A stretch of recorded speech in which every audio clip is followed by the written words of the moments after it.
Comenzamos día con una meditación cortico y poderoso.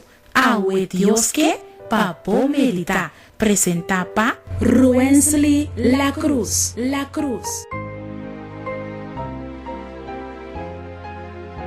Un feliz día, querido oyente. Que el Señor, su amor y su bendición por drama arriba vos.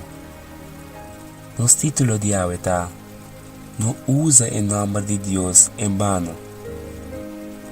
Nos textos de meditación está guardado en Éxodo 27. Y esta dice: no usa el nombre del Señor por Dios en vano. Pasó el Señor no te queda sin castigar es un que usa su nombre en vano. No solamente te usa el nombre de Dios en vano, ahora no sabe esa palabra de una manera: ay Dios, of Jesús sei. Pero también, ahora no está cometiendo fallo y no está por de justificar nos fallo no, usando el nombre de Dios.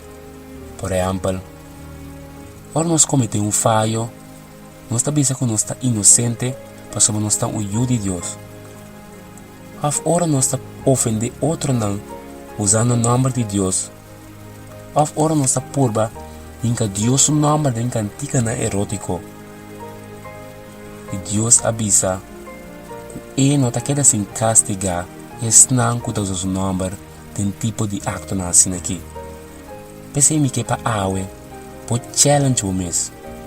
Puta que te saca feo vocabulario, tú es palabra nan que te pone usa Dios su nombre en vano. Y así oración para el Señor ayudar a aquí. Un día sumamente bendicionado para vos.